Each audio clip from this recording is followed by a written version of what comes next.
à Dieu. Et cela nous pousse, nous qui sommes déjà dans le feu de l'action, à transmettre par la beauté de nos témoignages. Parce que le Seigneur appelle, certes, mais c'est aussi par notre vie de prêtres, d'évêques, de religieux, religieuses, que nous attirons les jeunes. Ils veulent être comme nous. Si nous donnons l'exemple d'une vie chrétienne, d'une vie de prêtre, de religieux, religieuse, épanouissante. Mais je suis sûr que les jeunes ne veulent pas être comme des prêtres tristes ou des sœurs très nerveuses. C'est pour dire que nous avons aussi une responsabilité pour que le Seigneur suscite dans le cœur des jeunes la vocation. À l'occasion de cette journée, le pape Léon XIV nous a adressé un message que beaucoup ont lu et qui a été un peu commenté tout à l'heure par le conférencier. Pour ma part, j'en retiens ceci, petit résumé. C'est Jésus qui attire vers lui. La vocation, c'est Jésus qui fascine par la beauté de sa vie. La question a été posée pourquoi les prêtres ne se marient pas tout à l'heure. Mais ils représentent Jésus. Ils vivent comme Jésus. C'est l'idéal. Donc c'est Jésus qui attire, qui fascine par la beauté de sa vie. Une vie toute donnée. Comme il l'a affirmé dans l'évangile que nous avons entendu. Moi, je suis venu pour que les brebis aient la vie en abondance. C'est ainsi que prend naissance en nous le désir de participer à sa vie et de partager sa mission, la mission de Jésus, pour rayonner à notre tour de la beauté même de sa vie, à la suite du Christ. La deuxième lecture l'a dit, nous sommes chargés d'annoncer les merveilles de Dieu à la suite du Christ. Car c'est ici que grandit la connaissance réciproque avec Jésus, la confiance en lui, la confiance, surtout lors des difficultés, des épreuves, des doutes. Par la prière, l'adoration, la méditation, les sacrements et tous les autres exercices spirituels pour approfondir la paix, pour connaître davantage Jésus. C'est ainsi qu'on grandit. C'est ainsi qu'on mûrit la vocation. Et c'est important, ici, dit le pape, de se faire, dit-il, de se faire conseiller. Conseiller. D'avoir un guide spirituel. Même pour ceux comme nous qui sommes déjà dedans. Ce n'est pas parce que tu es prêtre, religieux, religieuse, que tu n'as plus besoin de conseiller. Non.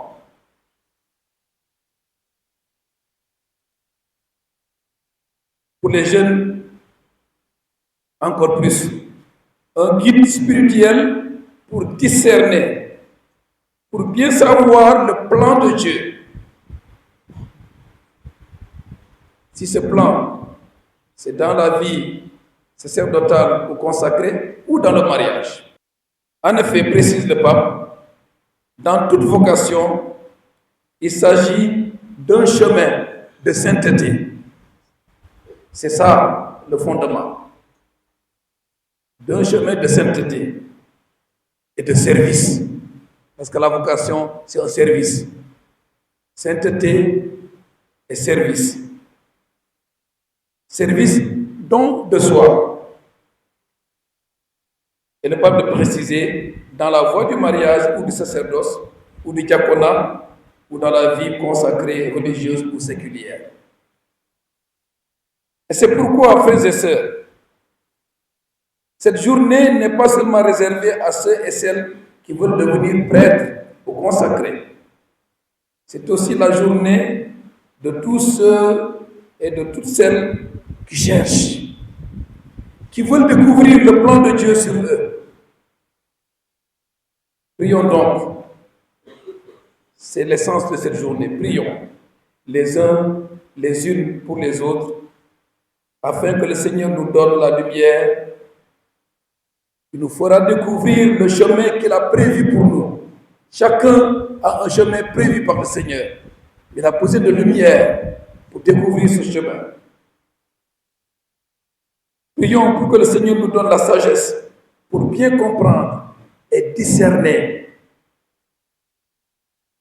Et ensuite, la force de s'engager, de décider et de s'engager et de progresser. C'est-à-dire, prions pour que le Seigneur nous donne l'Esprit Saint qui fait tout cela en nous.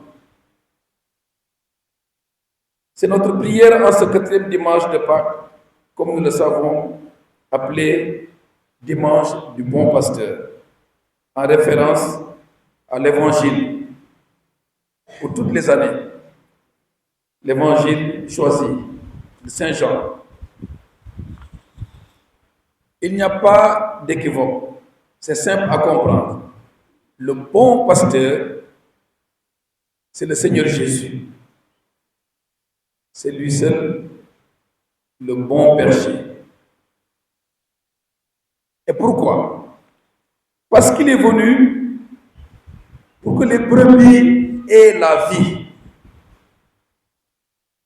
Et pour ce faire, il donne sa propre vie.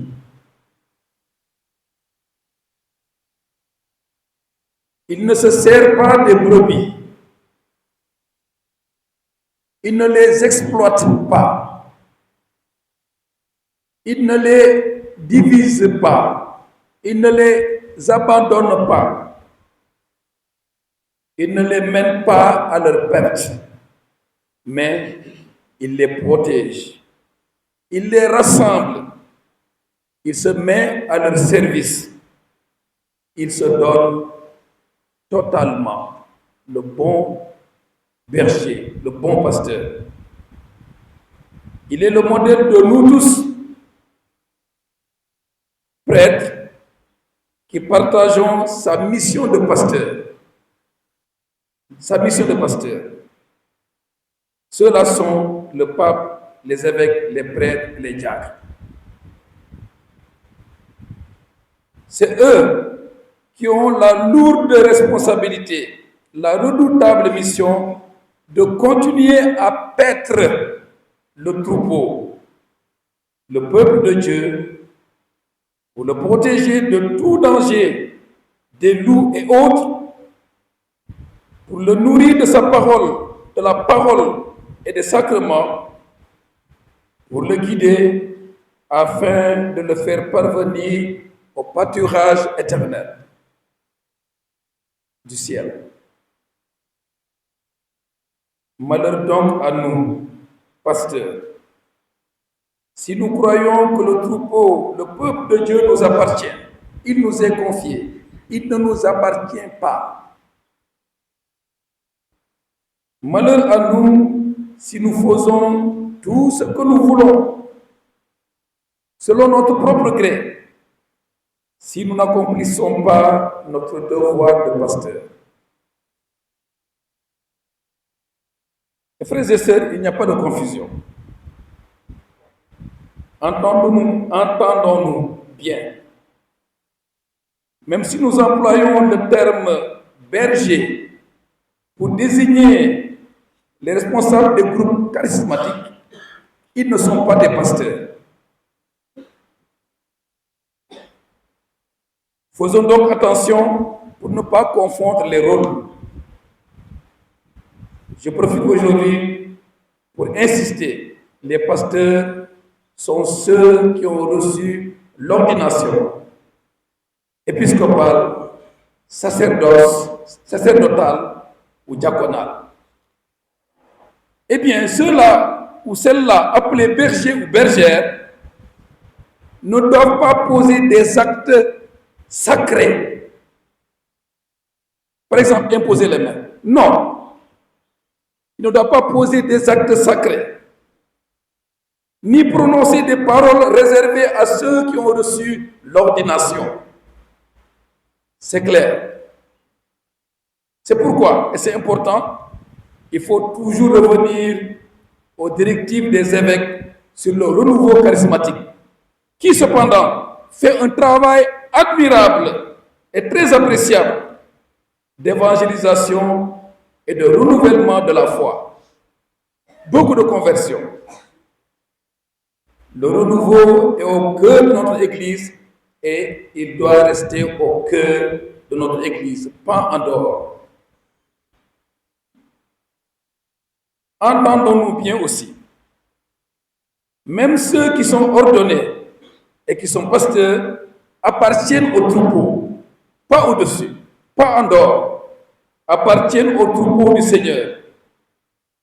Ils doivent savoir, comme le dit Saint Pierre dans la deuxième lecture, que leur rôle consiste à conduire vers le vrai et unique berger. Et Saint Pierre dit, le gardien de nos âmes. Le gardien de nos âmes. Si nous avons inscrit la synodalité dans notre plan pastoral, c'est pour bien signifier que tous sont fidèles du Christ. Quand on dit fidèle, ne pensez pas que les prêtres ne font pas partie. Non, fidèle, c'est tout le monde. Pasteur, consacré comme laïc. Et que nous tous, nous devons marcher ensemble. Chacun, cependant, accomplissant fidèlement sa mission dans l'Église selon la vocation spécifique. Dans la communion et non dans la division, dans la complémentarité et non dans la concurrence et la rivalité, dans l'ordre et non le désordre et la dispersion, dans le respect mutuel, l'humilité et la charité fraternelle. C'est ça la synodalité, tous ensemble. Nous sommes les brebis du Seigneur.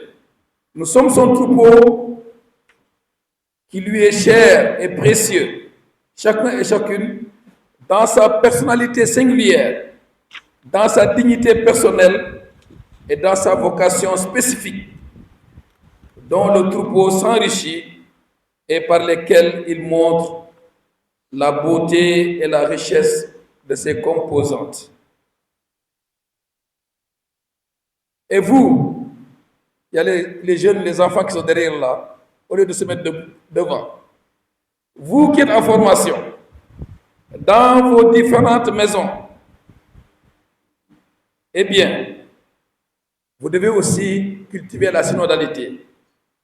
Développer entre vous toutes ces dispositions, ces qualités qui font voir que vous êtes tous et toutes à l'écoute de celui qui vous a fasciné et dont vous voulez imiter la beauté et la bonté de la vie. Que vos maisons de formation soient comme des troupeaux en miniature, tous et toutes à l'écoute et à la suite du bon berger dans la communion fraternelle. La communion fraternelle est un des signes de l'authenticité de la vocation. Ceux qui doivent devenir prêtres, ou religieux ou religieuses, s'ils ne s'aiment pas, à quoi bon?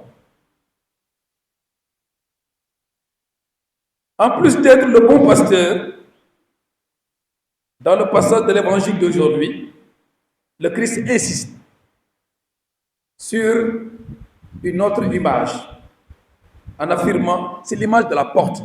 Il dit qu'il est la porte de l'enclos, la porte des brebis,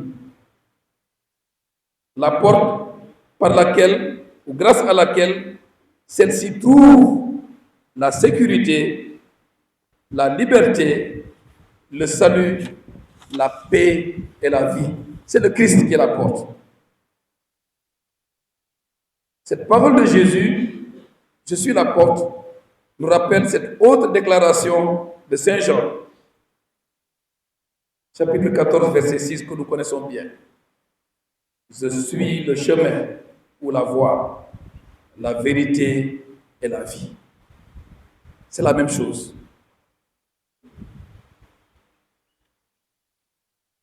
Cette parole, je suis la porte, ce qu'elle doit produire en nous, c'est la confiance.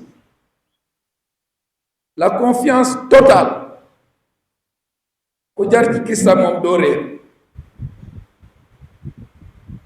C'est la confiance totale et exclusive en Jésus notre Seigneur. Une seule porte. Confiance totale et exclusive. Si je traverse les ravins de la mort, nous l'avons chanté, je ne crains aucun mal, car tu es avec moi. Ton bâton me guide et me rassure. Frères et sœurs, nous sommes les brebis qui lui appartiennent au Seigneur et qu'il a racheté au prix de son sang. C'est lui, je reprends encore Saint Pierre, le gardien de nos âmes, notre seul et unique sauveur. Pourquoi irions-nous donc ailleurs et courir le risque de perdre nos âmes? C'est le sens de la prédication de l'apôtre Pierre dans le livre des Actes des Apôtres, lorsqu'il appelait ses auditeurs à la conversion, au retour, à l'adhésion au Christ, pour recevoir le pardon et le salut en Jésus notre Sauveur.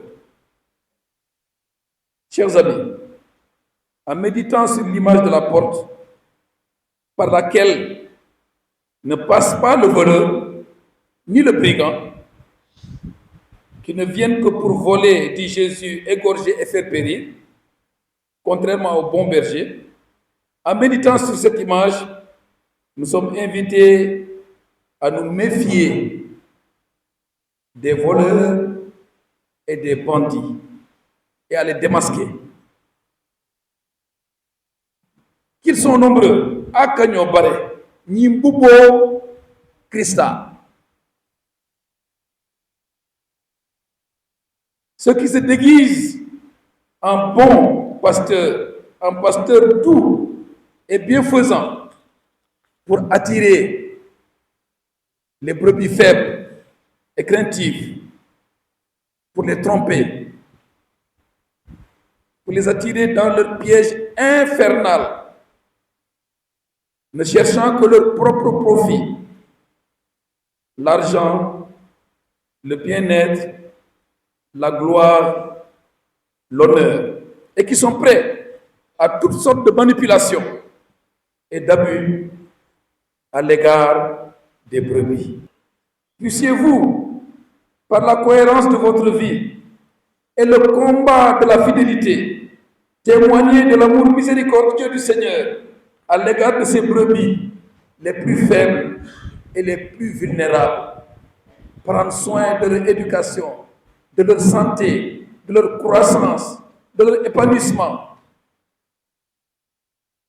Et vous, appelés au mariage, ou déjà mariés, puissiez-vous, par la fidélité de votre vie conjugale, montrer la beauté du don de soi et du service de la vie, car toute vocation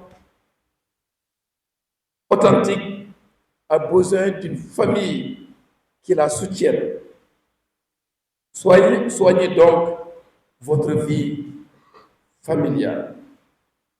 Et nous tous, fidèles, peuple de Dieu, troupeau de Dieu, puissions-nous écouter la voix du bon berger et le suivre dans la confiance, l'obéissance et la fidélité de notre vie chrétienne. Alors nous pourrons le dire et le chanter vraiment. Le Seigneur est mon berger, je ne manque de rien. Grâce et bonheur m'accompagnent tous les jours de ma vie. J'habiterai la maison du Seigneur pour la durée de mes jours